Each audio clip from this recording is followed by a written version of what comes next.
A little warm out there, huh? Yeah, after that winter, I wouldn't complain too much. But, although I'm sure by the give it a week or two, it's too hot. Yeah, I know. Well, we're going into a summer, if you will. Vacation season for some, barbecue season for others, and I thought that being that those grills are getting fired up, and maybe this might be a good time to start dealing with something that the world thinks is settled, but it isn't. Along with other subjects that they think are settled, that they're not either, but they'll figure it out soon enough. If they listen, they'll figure it out now. But we'll start off with food. As far as modern religion in America is concerned, Elohim's laws have been done away. Indeed, most who call themselves Christians seem to realize that sinning, however they define sin, is wrong. And there is some question about what is defined as sin in the modern world. They seem to think that anything you do, as long as you thought it out first and it's one that you wanted, it's okay. That's not what I see here, but some people see that. But you see, somehow they get the idea that because Yeshua Messiah is thought to have kept the law for us. Wait a minute, how can somebody keep the law for you? They say because he kept the law for us. We can do anything. Everything will be all right. We can do anything we want. Why get all worked up over something that doesn't matter anymore? You've had people come through and say, don't have to worry about that law. The law is done. The Holy Spirit will show you what to do. If it's showing you something, it's showing you what's in this book. It's showing you how to learn this more fully, how to understand this in a more full fashion. So what's he going to do? Turn around and say, oh, wow, you can do anything. It's okay. But you might have a spirit, I don't know how holy it is, but you might want to look into that. One area that the world has surely done away with in terms of Elohim's law is that concept of clean and unclean foods. Those who believe this will quote certain passages from the Bible that they say imply that all food is good, even the unclean ones. Heck, even the poisonous ones, let them tell it. That all of these things have somehow been made fit for our consumption. A common argument is that the law and the clean and unclean laws were part of the Old Testament, and that covenant is obsolete and ready to vanish away. They'll quickly direct you to one out of context scripture after another to make that errant point. But the ones that they show, we're going to look through them today and see what's really going on there. Because if you find that, and most of us that have been around a while realize that if you read a little bit before it, read a little bit after it, and do a little study on your own, you find out that if you restore the context, you restore what it's all about, the truth of it. Let's drop anchor. Hebrews, the 8th chapter, the 13th verse.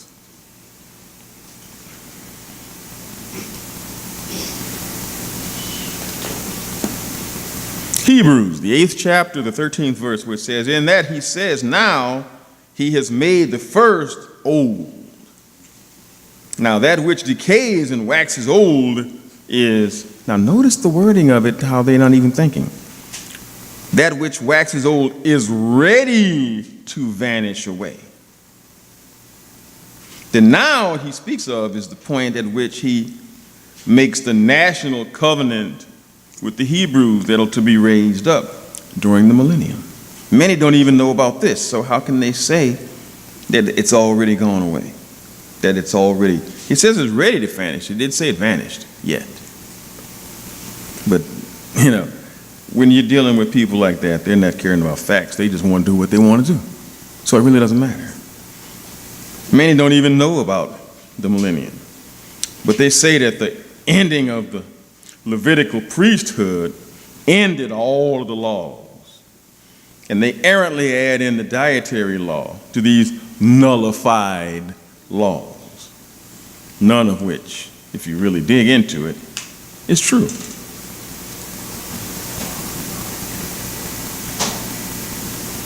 When any believer tells these folk that they don't eat pork or they don't eat shellfish, or you ever tell somebody that, why not? That's so good. Why you don't know what you're missing? Oh, yeah, I know what I'm missing because I didn't always eat this way. I used to eat the same y'all eating. Okay? Understand this. This was not something I've been doing all my life, although I know people like that. But they say, oh, no, you should eat that. And then they'll go straight to, well, where did they say that you couldn't do it? Okay. You go to Leviticus, the 11th chapter, the 1st through 23rd verses, and it's all there. If that's not enough, you go to Deuteronomy, the 14th chapter, the 3rd verse, and go to the 21st verse, and it's all there.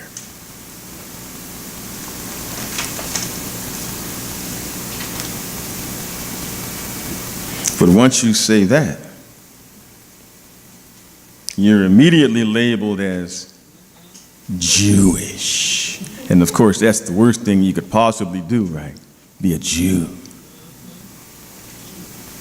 You couldn't, that's just the worst thing. But you got to understand, this is what the problem has been in most of the world for so long anyway. That's what the problem is over there in the Middle East right now. Nobody wants to be, nobody wants to care about, and nobody wants to deal with anything Jewish. That was thrown away. Why? Look into the name Martin Luther, and you'll figure that out. We've gone through all that. There's a system to this. You go through it and you show people things, and they didn't know it, and then you realize that those things led to other things that were not good for your belief system. Not even for your love of your fellow man. The only time matter of fact, somebody told you once, whenever you see somebody backing the Jews too much, be careful. They're trying to get something from them. Be careful. But that's how it is. Once you tell them about these laws and you show them where they are and say, this is what God said do. This is what Elohim said do. Immediately you're labeled as Jewish, as if that's a bad thing. However, Elohim's law is applicable to all of mankind. I want you to notice the principle of universality that's applied here in Psalms, the 94th chapter, the 12th verse.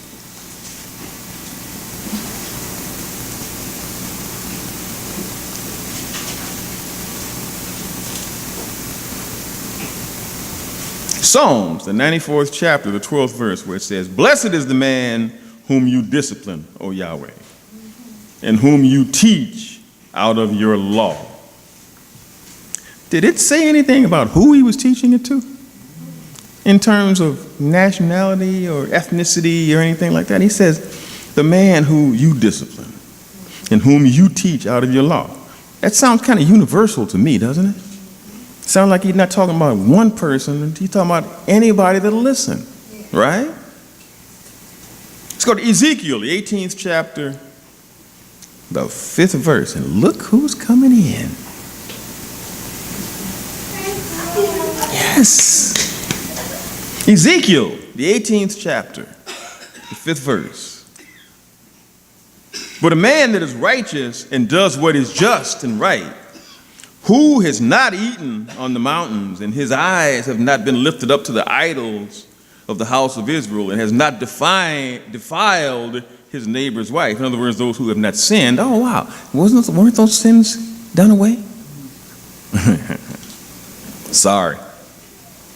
And has not come near to a menstruating woman. Who?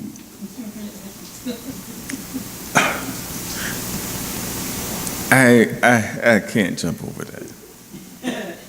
I can't jump over that.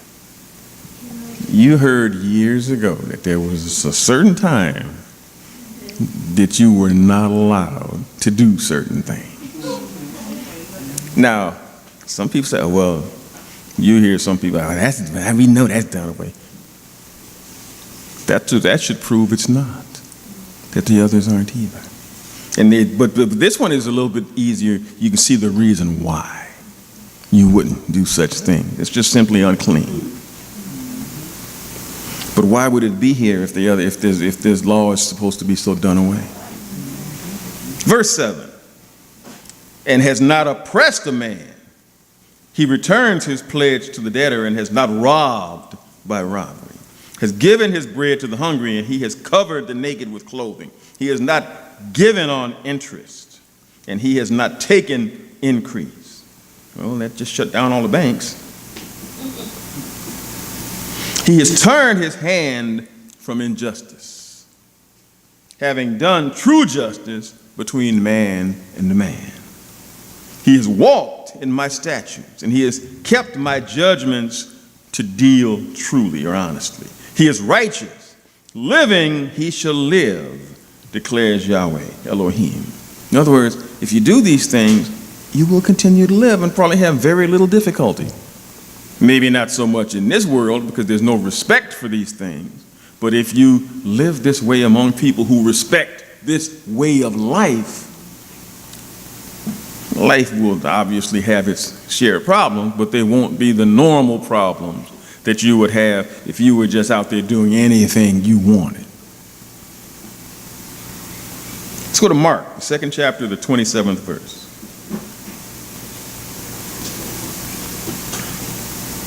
Mark, the 2nd chapter, the 27th verse, where it says, and he said unto them, the Sabbath was made for man, not man for the Sabbath. In other words, he decides when you keep it, not you.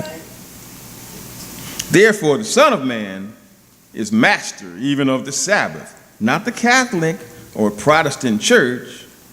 He made it. Only he can change it or alter it in any way, shape, or form.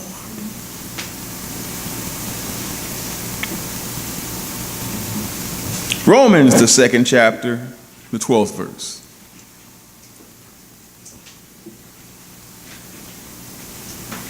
Romans, the 12th chapter, no, not the 12th chapter, the 2nd chapter, the 12th verse. Romans, the 2nd chapter, the 12th verse. For as many as have sinned without law shall also perish without law. And as many as have sinned in the law shall be judged by the law. For not the hearers of the law are just before Elohim, but the doers of the law shall be justified. In other words, you can't just say it. If you just say it, oh, I keep the law, but you go out and steal, you go out and do whatever, you're no better than the person that says, oh, the law is done away, but you can do anything. There's no difference. The doers of the law shall be justified. Verse 14. For when the Gentiles who do not have the law do by nature that which is of the law, these not having the law are a law unto themselves, which show the work of the law written in their hearts, which is where it's going to wind up in the end anyway. Their conscience also bearing witness, accusing and also excusing their reasoning one with another. In the day when Elohim shall judge that which men have covered up. according to my gospel by Yeshua the Messiah. And it's absolutely vital for baptized believers to keep it, that law, because it allows you to grow in righteousness.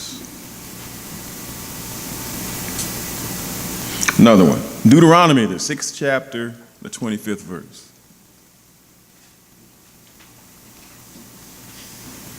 Deuteronomy, the 6th chapter, the 25th verse. And we shall have justice when we keep ourselves by doing all these commandments before Yahweh our Elohim, as he has commanded us.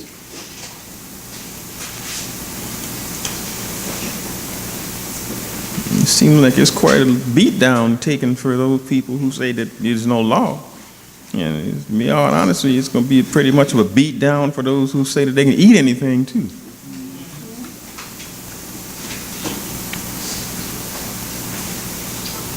Psalms, the 119th chapter, the 175th verse, longest psalm there. Psalms, 119th chapter, the 175th verse.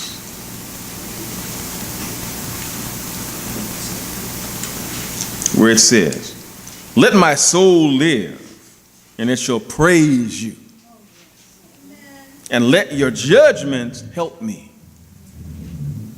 I have gone astray like a lost sheep. Seek your servant, for I have not forgotten your commandments." Now, just to make it clear, it helps to remember who the God of the Old Testament is. If you remember the person who commanded the laws in the first place, not just for Judah, not just for all Israel, but for the benefit of all mankind, that same Elohim, Yeshua, Messiah, in the personage of Yahweh, the supreme one who dealt personally with the children of Israel, and whom he sent to them, Moses, Noah, Ezekiel, all the other prophets.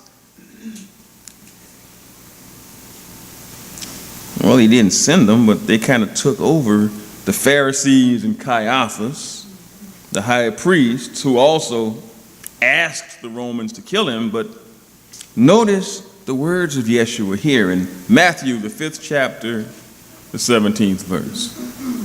We've heard these before. I'm sure we've heard it a lot around here.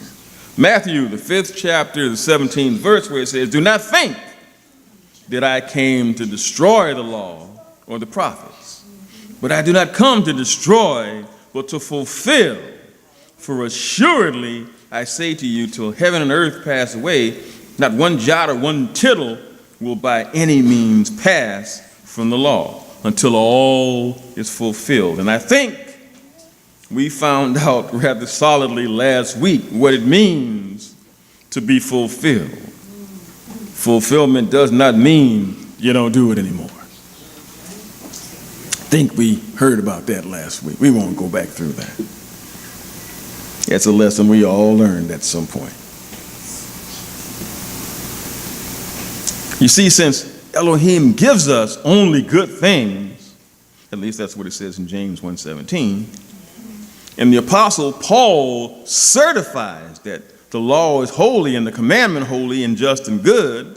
At least that's what he said in Romans, the 7th chapter, the 12th verse. We know that his law is for our benefit and our good. If we're believers, the Bible should be the only source of content from which to make our arguments on this or any other subject. If, however, the Bible is not the basis for one's discussion of doctrinal matters, then one may as well not argue. This study will not convince anyone whose mind is set through the unbelieving arguments of this world, or from arguments made by out-of-text scriptures that agree with only themselves, but don't agree with the whole of the scriptures in totality. Our intent here is to build a foundation of biblical and scriptural logic from which to stand up regarding this subject when people come at us saying, you don't have to do that anymore. Why y'all still doing that? Go on, get you some pork steaks. Feel good for you. Let's understand something. The clean and unclean laws were specifically mentioned early in the word of Elohim. In the account of the flood of Noah, they were first mentioned. Noah was commanded to take 7 each of every clean animal. Okay? Let's go to Genesis, the 7th chapter, the 1st verse. Genesis, the 7th chapter, the 1st verse.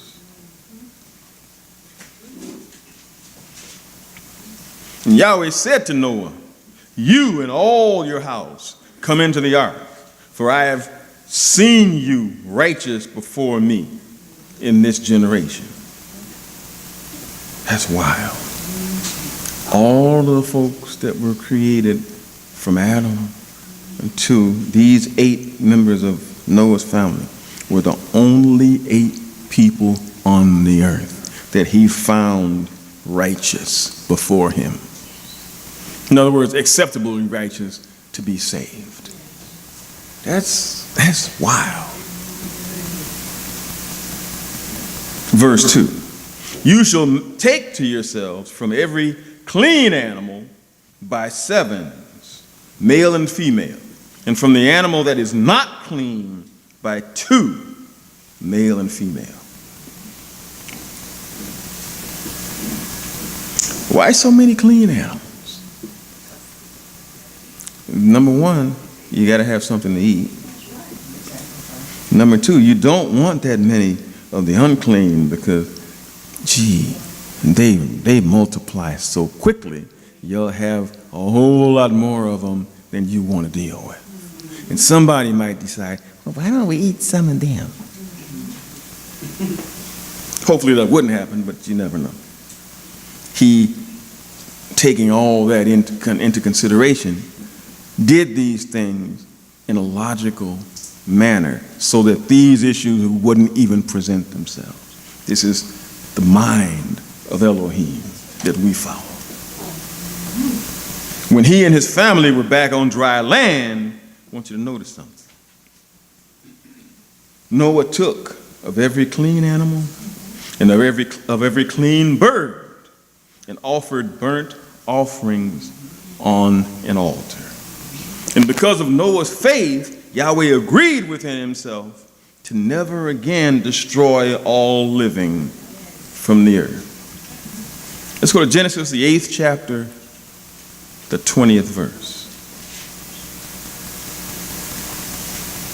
Genesis, the 8th chapter, the 20th verse, where it says, and Noah built an altar to Yahweh and took of every clean animal and of every clean bird and offered burnt offerings on the altar. Why just the clean animals? If something is already polluted, you don't put something polluted on God's altar. You don't do that. That should tell you something. Little hints come through all through this if we look for them. Verse 21, and Yahweh smelled the soothing fragrance, and Yahweh said in his heart, I will never again curse the ground for the sake of man, because the imagination of the heart of man is evil from his youth. Yea, I will not again smite every living thing as I have done, while the earth remains, seed time and harvest, cold and heat, summer and winter. Some of these things didn't start happening until the flood. But some people don't know that either. While the earth remains, seed time and harvest, cold and heat, summer and winter, and day and night shall not cease.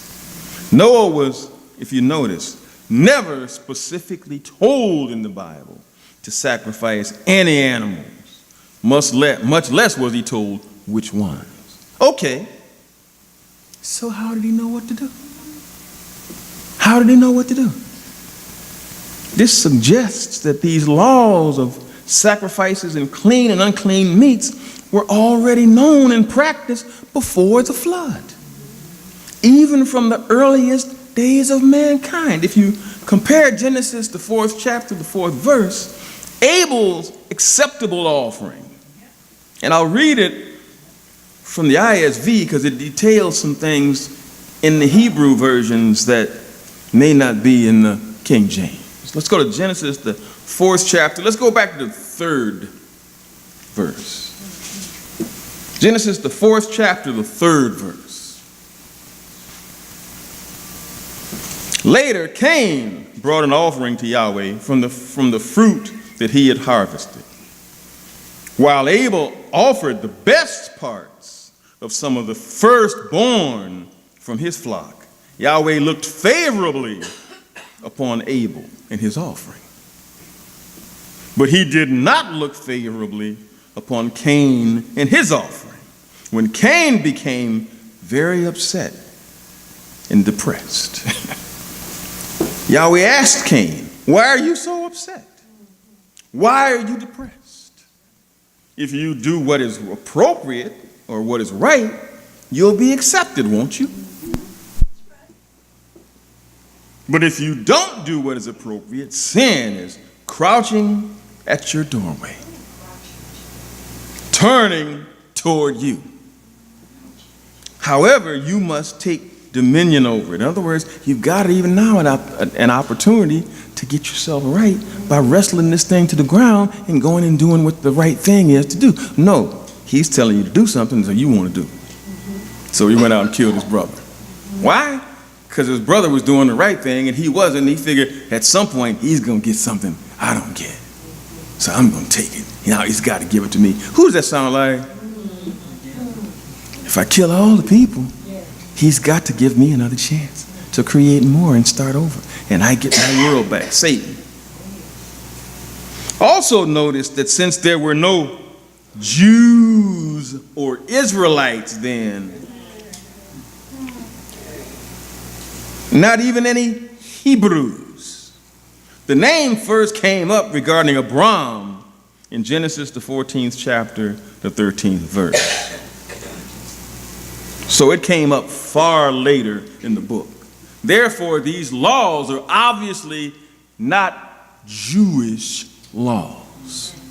They're intended for all mankind.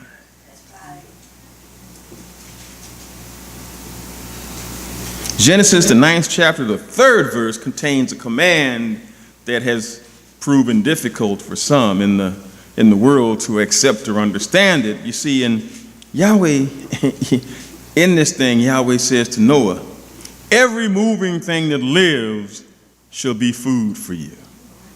I have given you all things, even as the green herb."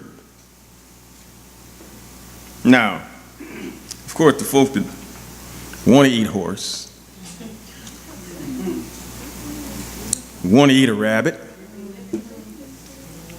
they take this to mean that Yahweh gives carte blanche authority to eat any kind of animal. But that's not what he says here. The key to this verse is, even as the green herbs. In other words, God, or Elohim, gives mankind the authority to eat flesh within the same parameters as he allows us to eat vegetation. Question. Real quick question, but one you might want to think about. Does Elohim allow us to safely eat poison ivy? Hemlock? Green nightshade?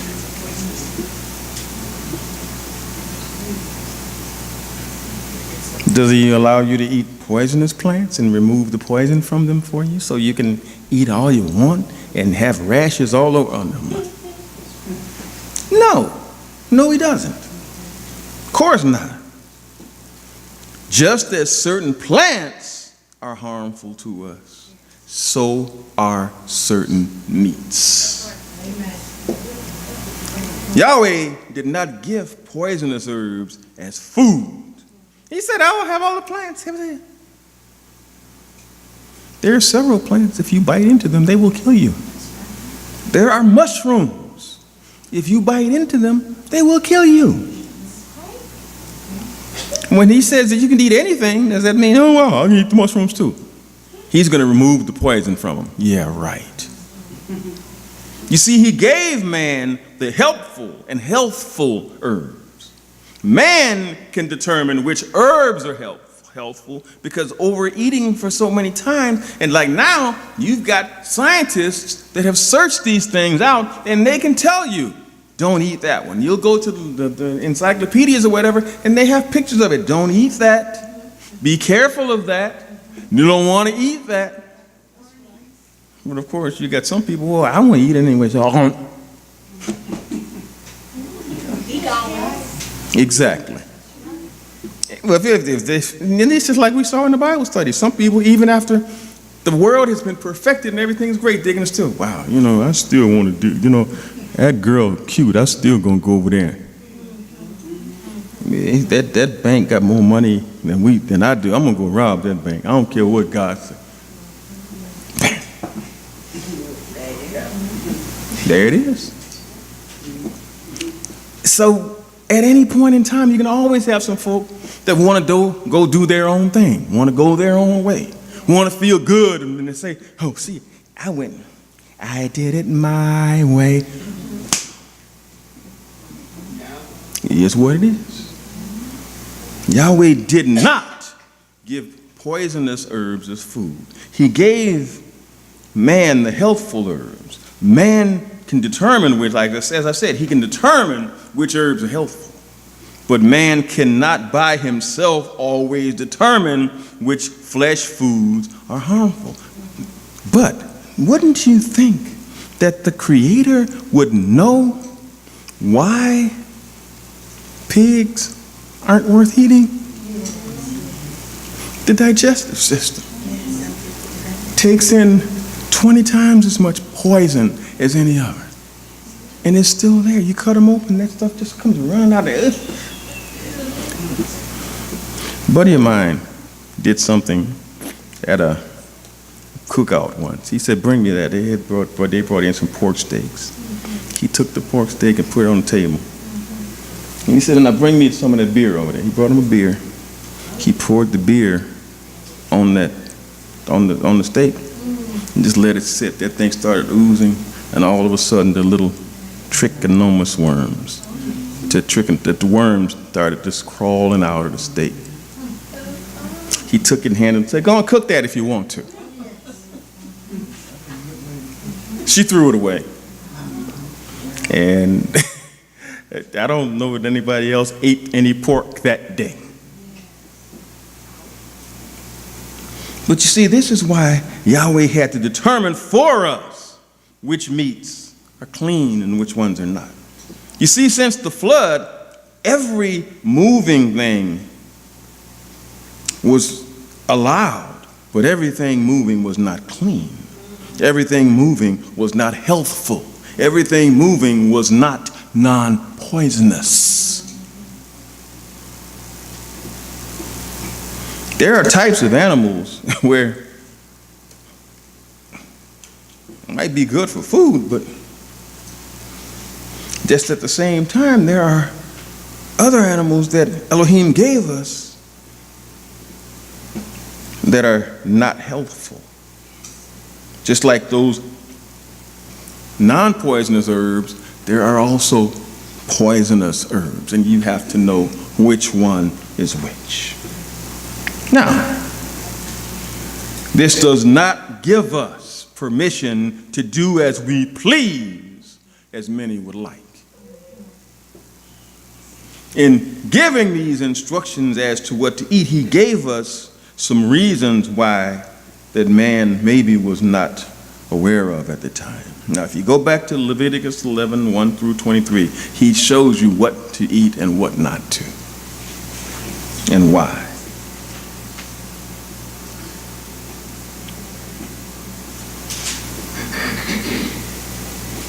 Verse 11:3. These are the animals which you may eat among all the animals that are on the earth, among the animals that divide the hoof, having cloven hooves and chewing the cud, that you may eat. Nevertheless, these you shall not eat among those who chew the cud or those who have cloven hooves. The camel, because it chews the cud but does not have cloven hooves, is unclean to you. The rock hyrax, because it chews the cud but does not have cloven hooves, is unclean to you. The hare, wow, there's our little buddy. There's our little bunny.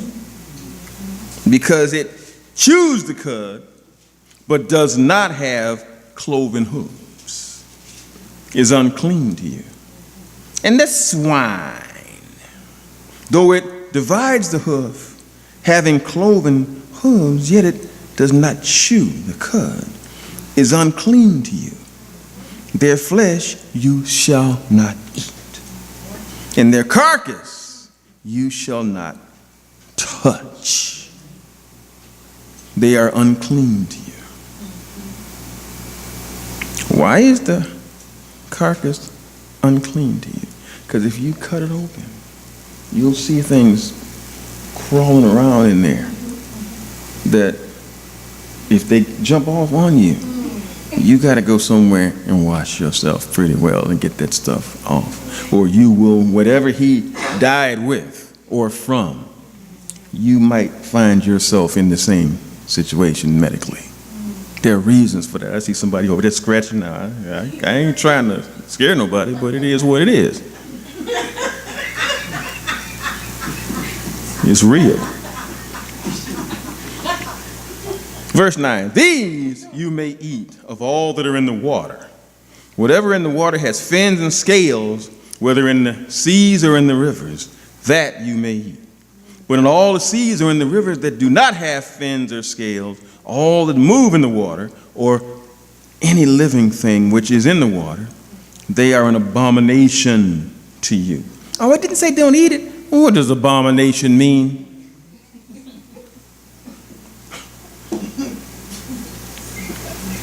They shall be an abomination to you. You shall not eat their flesh, but you shall regard their carcasses as an abomination.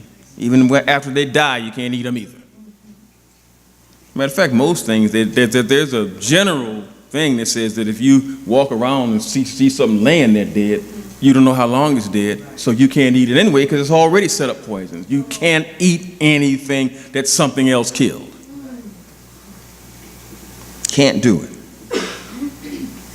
Whatever in the water does not have fins or scales, that should be an abomination to you. And these you should regard as an abomination among the birds. They shall not be eaten. They are an abomination unto you. The eagle, the vulture, the buzzard, the kite, the falcon. Anybody knows anything about these birds already knows why. What are all these birds? They're scavengers, and they will eat anything. Anything. And if you eat them, what are you eating? Everything they ate. The ostrich, the short-eared owl, the seagull, and the hawk after its kind, the little owl, the fisher owl, the screech owl, the white owl, the jackdaw. You know, some people, well, we can eat those, we can't. He's going through all the owls. The stork. That one I found interesting. Remember for years when, Mommy, how did I get here? Oh, the stork brought you. And an unclean bird brought you.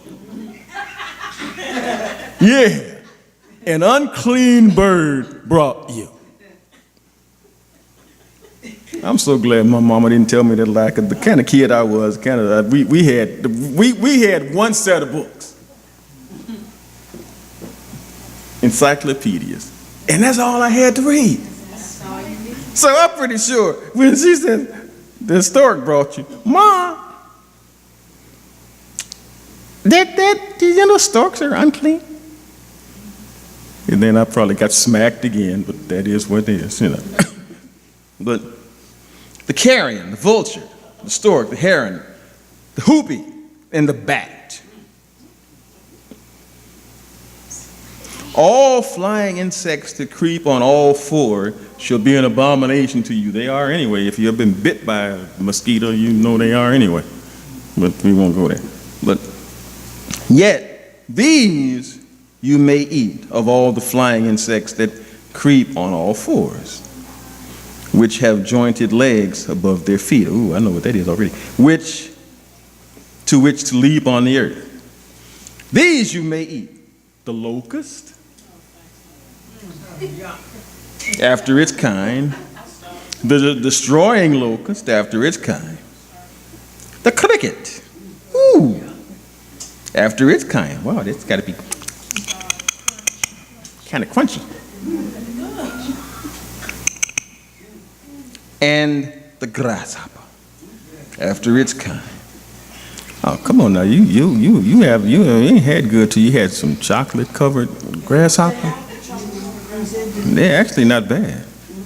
I've actually done that. But all other flying insects which have 4 feet shall be an abomination to you. If you go through Deuteronomy, the 14th chapter, 3 through 21, it goes through basically the same thing and just gives you some different reasons as to why not to eat these things. Now, people have varying reactions to these scriptures, as we just saw. Some will take the position that unclean animals are harmful to the body. Many of us have had experience, either personally or by an acquaintance, with poisoning by trichinosis. That's a disease caused by the parasitic worm larvae that's in most pork.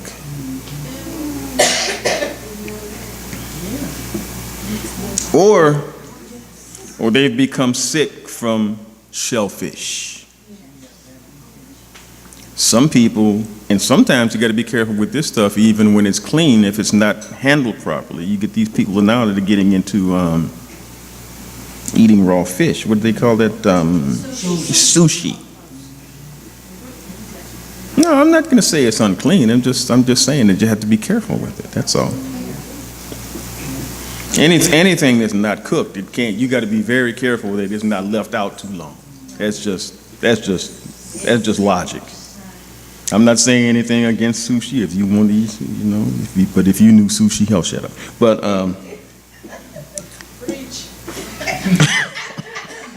if you knew sushi like I knew sushi, but we won't go there.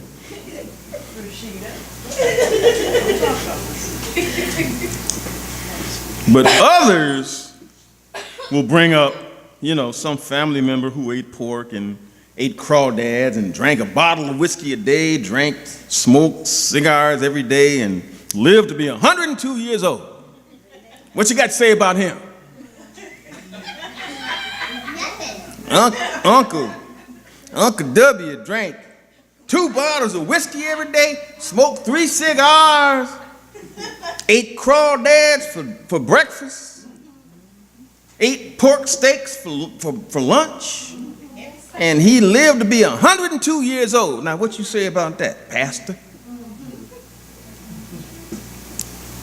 Indeed, Elohim makes some with amazingly strong constitutions. I met a man, W.C. Overstreet. I heard stories that this man could punch a horse in his 60s and knock it out cold. You see what it is? Some people have amazingly strong constitutions, but all die. All die and will be judged by their obedience to Elohim, not the strength of their constitutions. That's right. Elohim designed many of the unclean animals for a very specific purpose of disposing of the earth's garbage. I think it was Pittsburgh for years used to dump all their garbage up on hills, and then they would just bring a herd of pigs and just turn them loose. And when the pigs got done,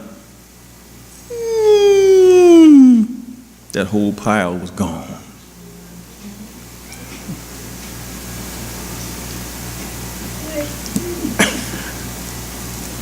And I'm pretty sure after a few years, they probably killed those pigs and sold them to somebody who probably ate them and. For instance, you can talk about the pigs. Another instance. Some can eat a ton of garbage and have no effect on them. Vultures can consume 59 times the amount of botulism as any other animal and continue to go on.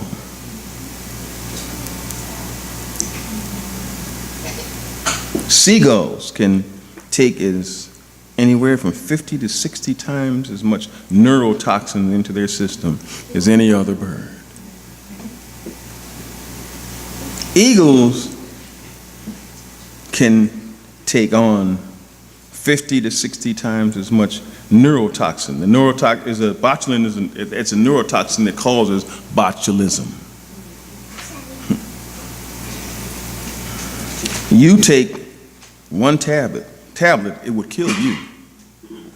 Eagle can eat 50 of them and keep going like it was nothing. Now, after he eats that, suppose you shoot him down and say, wow, we're going to eat an eagle today. We're going to do something different. Now he's eaten enough botulism to kill you 60 times, and you bite into him. What you think is going to happen to you? Gone. He gone. What's that old White Sox announcer? He gone.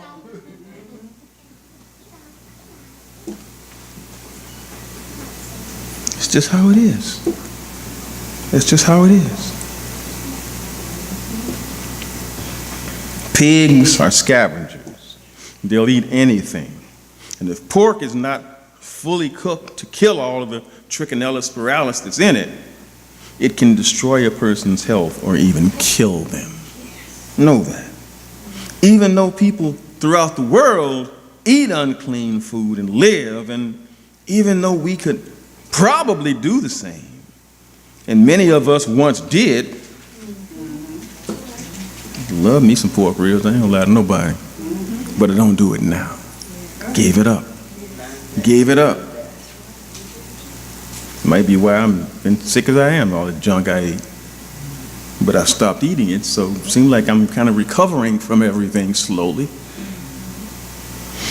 Went to the chiropractor this week, and how many of you can somebody light something up and lights a fire or something, you can smell that? For about the 9 years since the stroke, I haven't been able to smell anything. I haven't told anybody about that. I just kind of kept it quiet.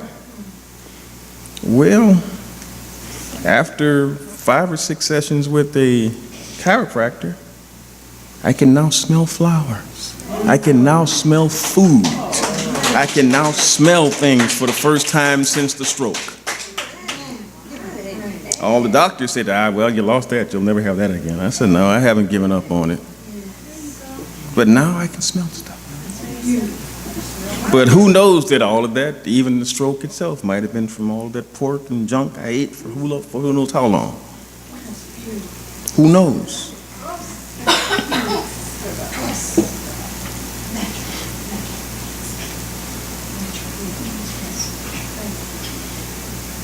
But the thing you got to understand about this, we think, oh, well, the only reason to eat or not eat stuff is because it was a health thing. It's a health thing.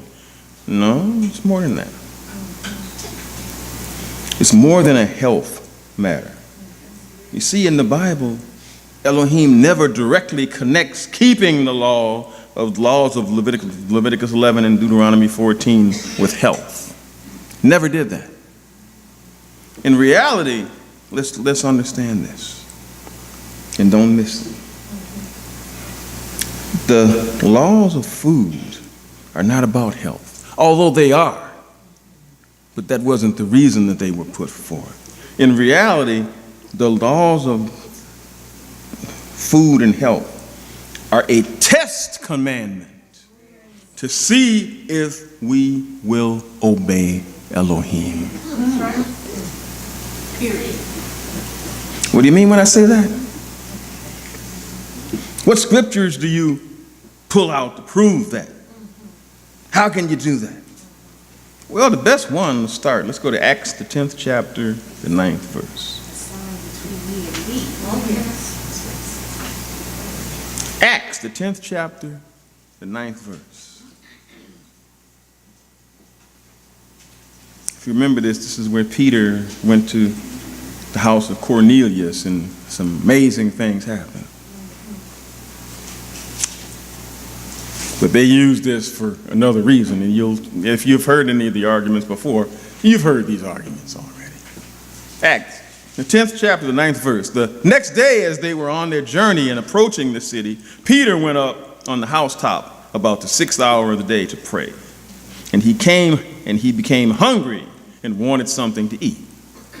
But while they were preparing it, he fell into a trance and saw the heavens opened and something like a great sheet descending, being let down by its four corners upon the earth. In it were all kinds of animals and reptiles and birds of the air. And there came a voice to him, "Rise, Peter, kill and eat."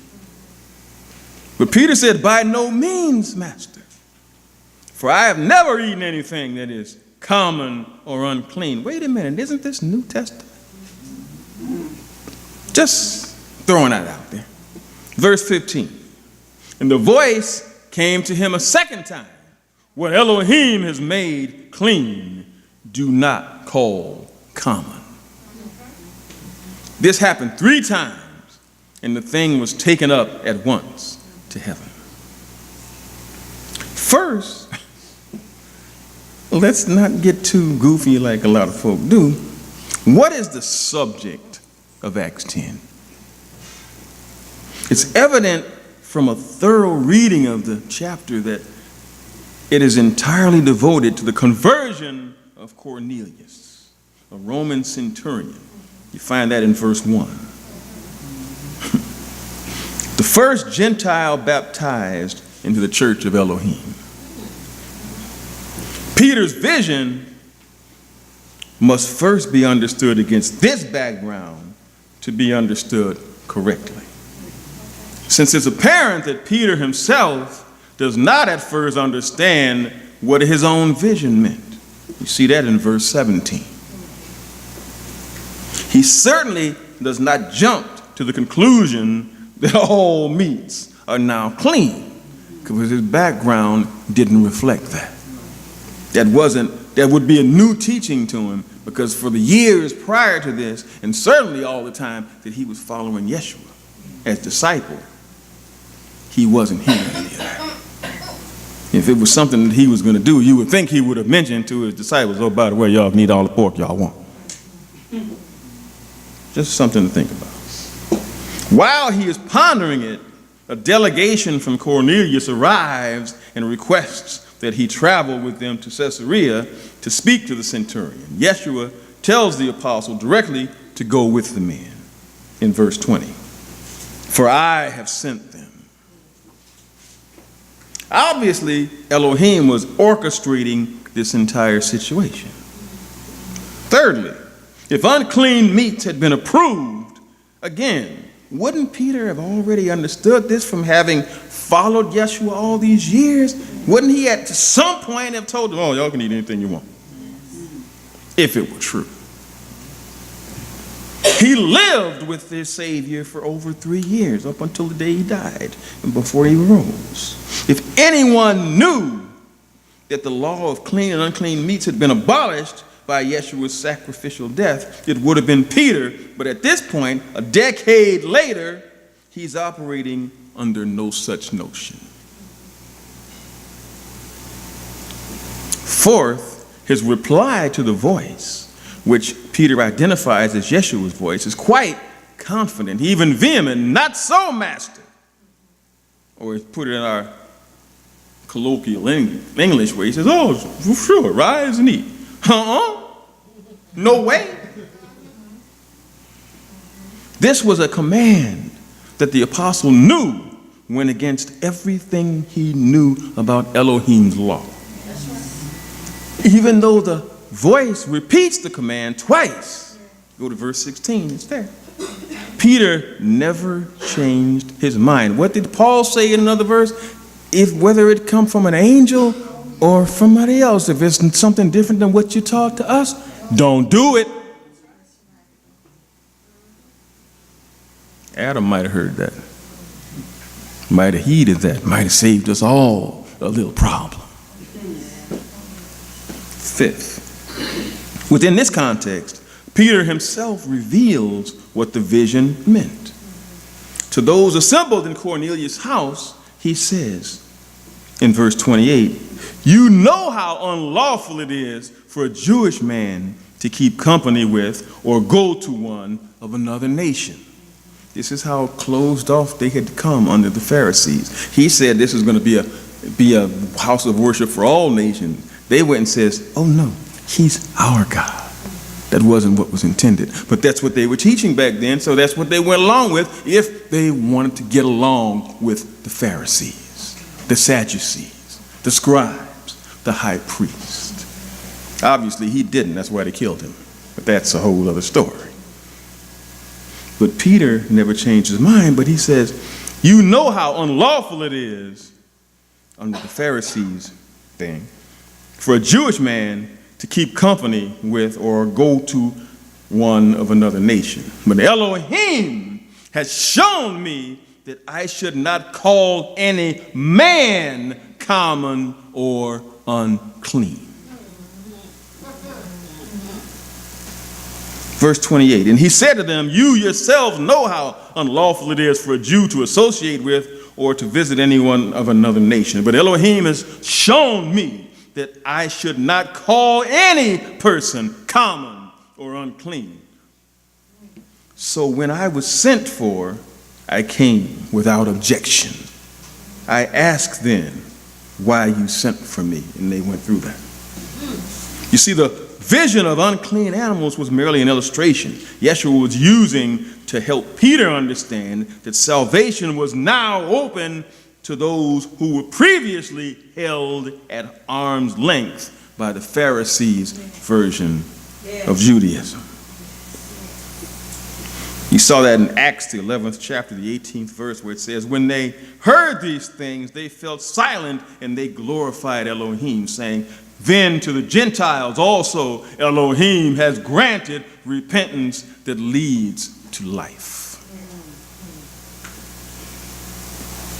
This is further evidenced by the Holy Spirit being poured out visibly on these Gentiles before being told what happened at Jerusalem at the glorification of Yeshua, their Messiah. Let's go to Acts 10, go to verse 39.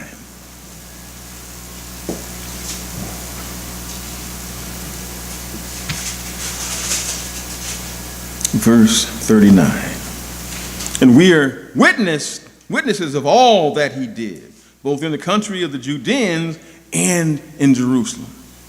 They put him to death by hanging him on a tree. But Elohim, the Father, raised him on the third day and made him to appear, not to all the people, but to we who had been chosen by Elohim as witnesses, who ate and drank with him after he rose from the dead. What? Notice that wasn't even an odd sentence for him to say. Why? Because he had seen it. But not only had he seen it, but he'd seen it after denying the man 3 times. So it was 3 times real to him. 42. And he commanded us to preach to the people and to testify that he is the one appointed by the Father to be judge of the living and the dead. To him, all the prophets bear witness that everyone who believes in him receives forgiveness of sins through his name. While Peter was still saying these things, the Holy Spirit fell on them all who heard the words. And the believers from among the circumcised, those people who followed the Pharisees, who had come with Peter, were amazed because the gift of the Holy Spirit was now poured out even on the Gentiles, the Goyim. For they were hearing them speak in tongues and extolling Elohim. Then Peter declared, "Can anyone withhold water for baptizing these people who have received the Holy Spirit just as we have?" See, they had to do all. They had to do both. And you hear people all the time, "Oh, you don't have to do that. You don't need to do any one of them." Man. What does it show here? Every time you're going to be in. Now, the order might be a little iffy, but you're going to be baptized. And then hands are going to be laid on you and you're going to get the Holy Spirit. Now, sometimes, once it happens, here there were no hands laid on. It just happened. But this was something different. He was showing them something different. But he was also showing them that both had to happen.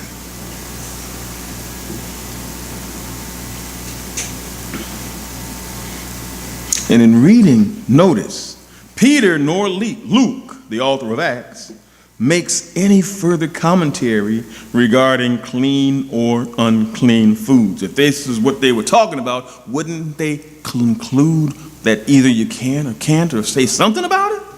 They said no more about it. All they were talking about was Cornelius, because that was the subject.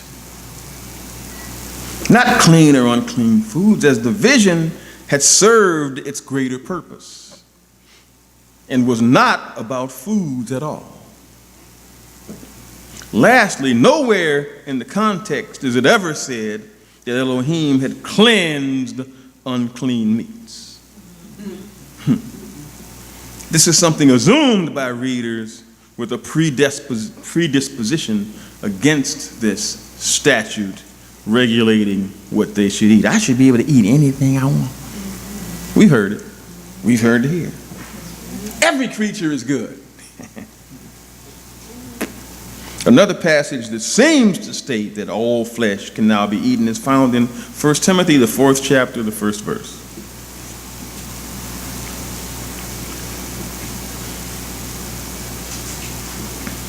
1 Timothy, the 4th chapter, the 1st verse, where it says, "Now the Spirit speaks expressly that in the latter times some shall depart from the faith, listening to spirits of error and doctrines of demons, that in hypocrisy shall speak lies, having their conscience seared as with a hot iron, burnt shut."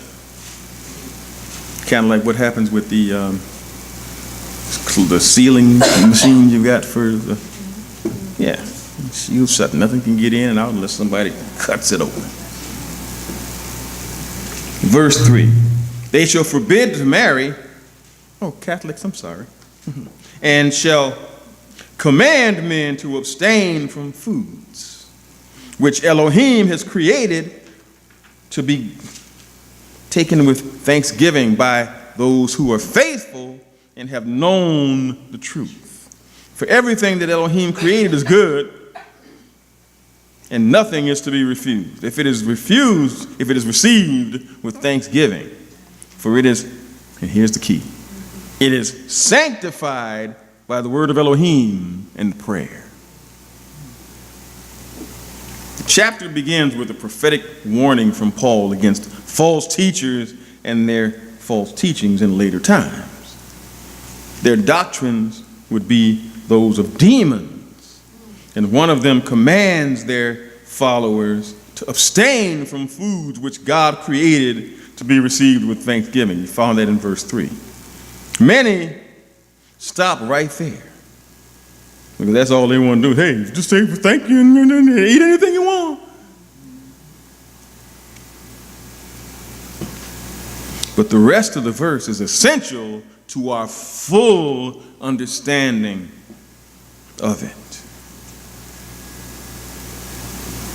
By those who believe and know the truth. These little pesky things called details that change the whole tenor of what the apostle is saying here.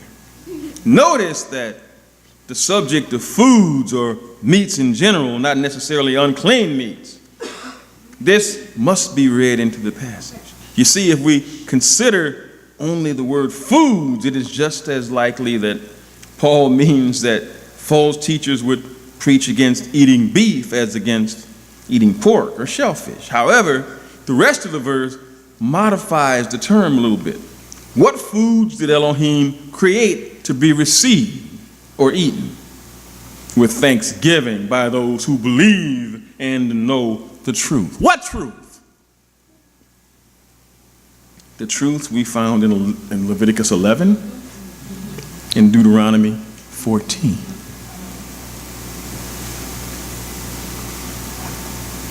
Verses 4 and 5 must be taken together as they are one thought. Paul is telling Timothy not to worry about such prohibitions because Elohim created every creature as good. And a believer should accept what he is offered to eat with thanksgiving. But does that mean that we should not refuse skunk if they offer it? Does that mean that we should eat badger if they offer it?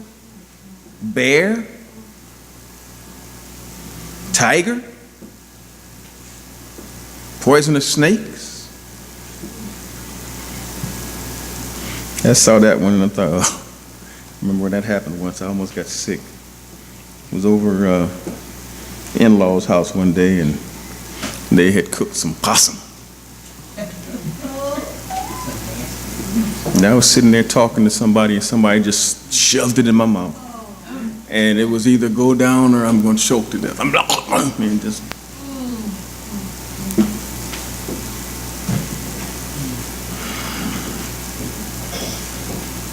That's one of the grossest things you can do to somebody, stick something from your dirty hands in their mouth.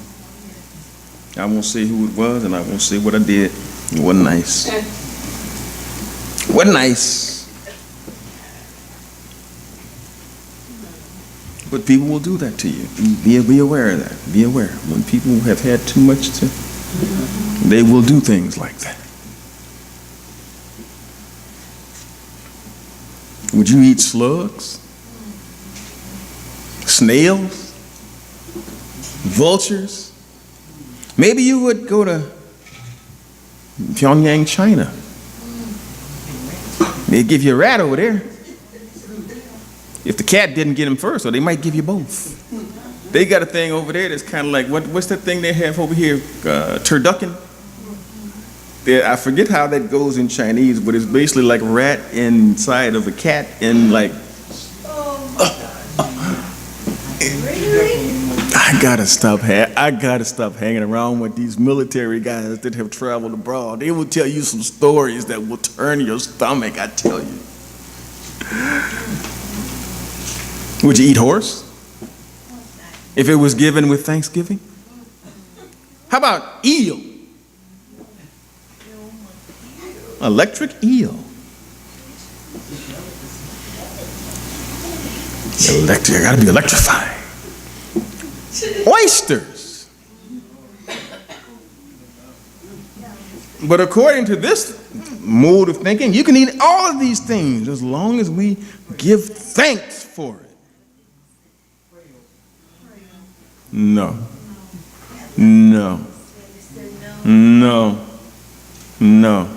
Again, this is not the end of the story. Let's go back to 1 Timothy, the 4th chapter, the 5th verse, where it adds important modifying elements to what this means.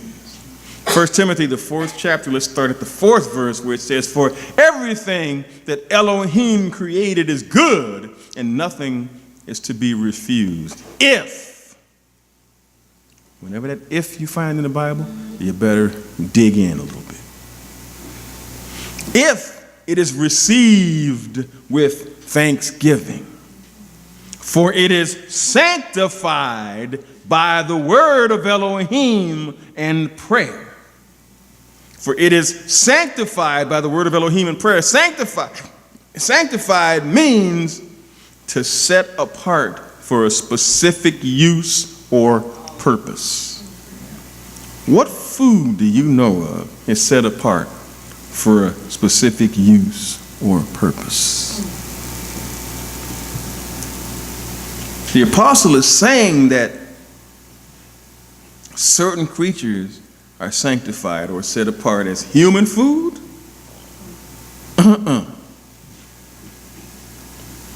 By what means?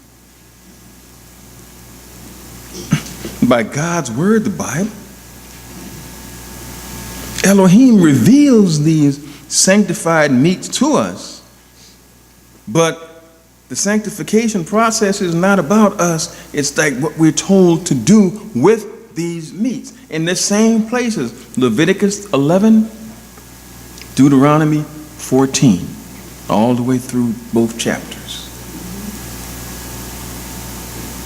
Paul adds prayer to the setting apart of these foods because we hear Yeshua's example of asking Elohim to bless the food before eating it. This further sets apart the foods that we're about to eat as approved and even enhanced by Elohim, but in no way does it make unclean meat clean.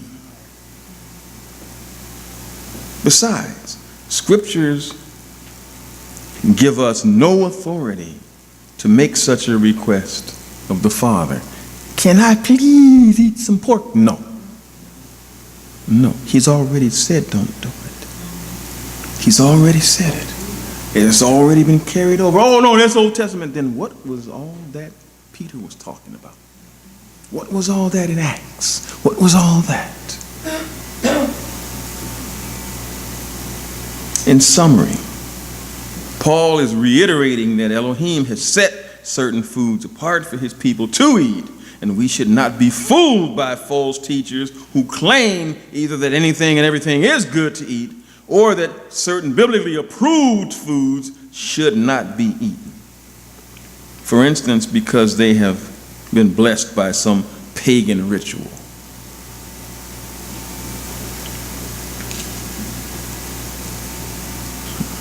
One more.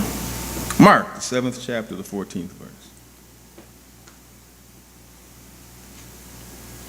Mark, the 7th chapter, the 14th verse. And when he had called all the people unto him, he said unto them, hearken unto me, every one of you, and understand. There is nothing from outside the man that enters into him that can defile him, but the things which come out of him which are those which defile a man.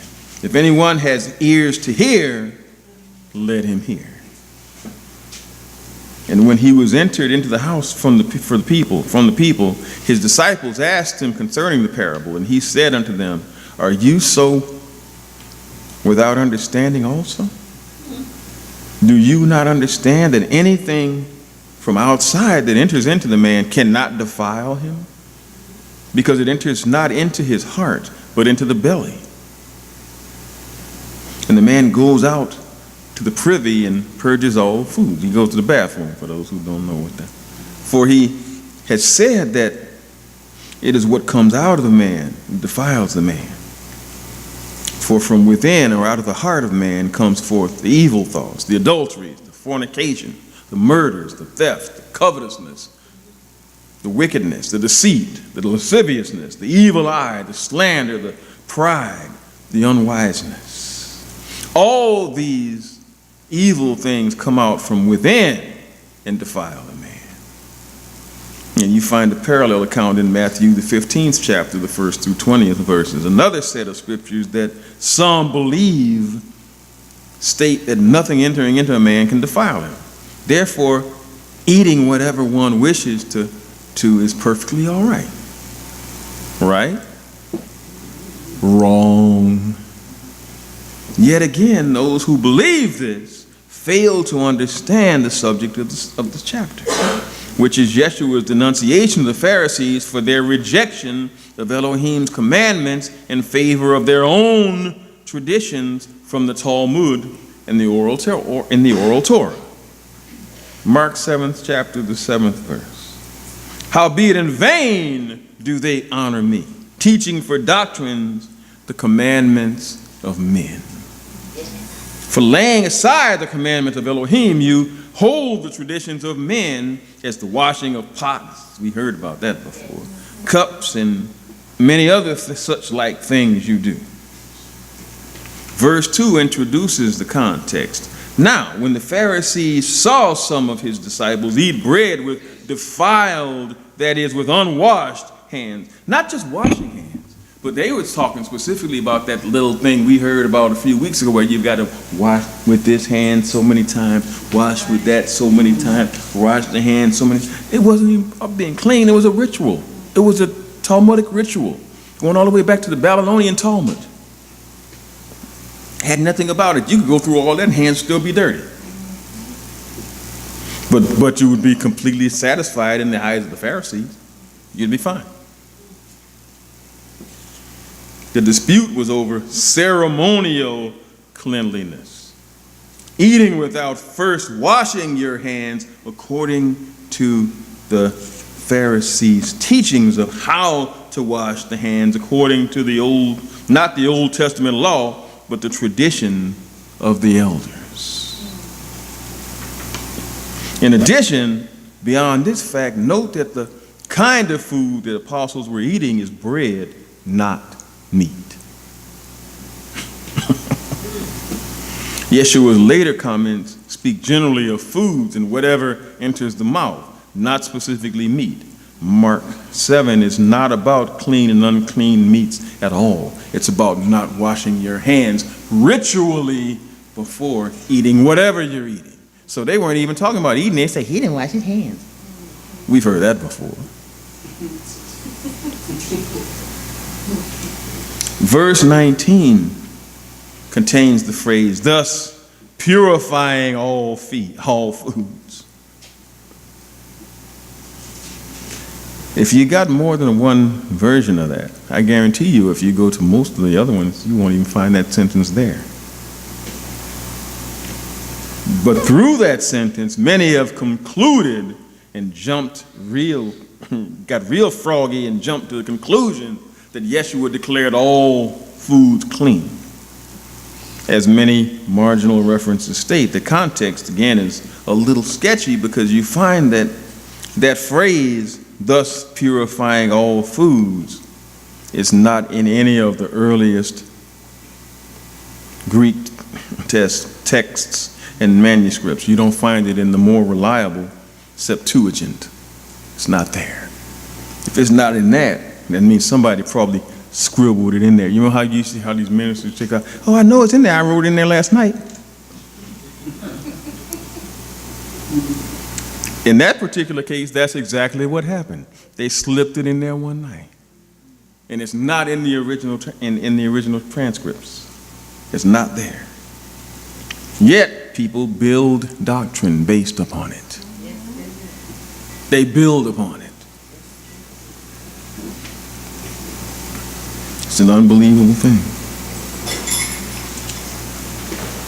First off, the sentence, thus purifying all foods, as I said, is not in the earliest Septuagint or any other transcripts, but has been inserted into it by the King James translators. So basically what I said is true. We slipped it in there last night. Without this sentence, the sentence plainly states that the stomach purifies any kind of food put in it to the best of its ability. Not that Yeshua had somehow declared all foods to be purified. Secondly, that word purified is the Greek word G2511, katharizon, which means to cleanse, to purify, to free from filth, in relation to the stomach or the digestive tract's ability to purify food. The sense of katharizon in this sentence is to purge of waste. This is brought out clearly in the parallel statement in Matthew 15:17. Do you not yet understand that whatever enters the mouth goes into the stomach and is eliminated? Do these scriptures do away with the law concerning clean and unclean meats? No, not at all. But those who want to eat these things will continue to make these same weak arguments over and over and over again and continue to get a few to go along with them because they don't read their Bibles and don't know the context. To them, I say, just do what you want. I can't make you do it. I can't make you not do it. Do what you feel. But don't try to drag believers down with you. Those who know what is right will not be swayed by these weak arguments. And those who want to eat the unclean thing will do it no matter what. Most have already heard these things, and these things are not new to them. In fact, all the scriptures we've reviewed confirm that the law concerning clean and unclean meats is still in effect today. 2 foundational verses are good. 4 are even better at proving that not only has the law not changed, but neither has the lawgiver. Malachi, the 3rd chapter, the 6th verse. Malachi, the 3rd chapter, the 6th verse, where it says, "For I am Yahweh, I have not changed. Therefore, you sons of Jacob have not been consumed or destroyed." Psalms, the 33rd chapter, the 11th verse. "The counsel of Yahweh stands forever, the thoughts of his heart to all generations."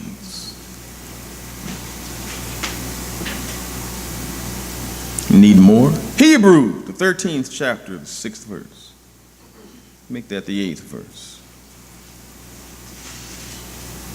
Yeshua Messiah, the same yesterday and today and for the ages. Of course, I had to end with that argument with the Pharisees. It had ended in John, the 8th chapter, the 57th verse.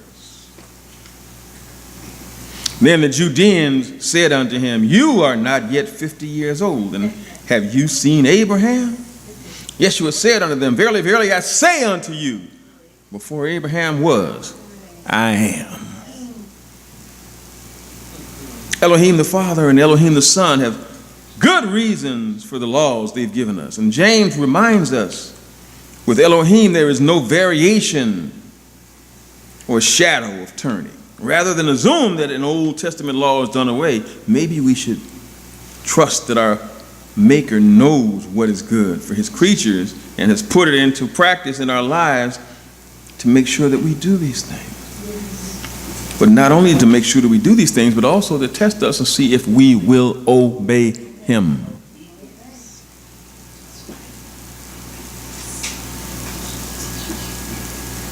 At least we got to understand that the principle is valid. He wants us to live abundantly.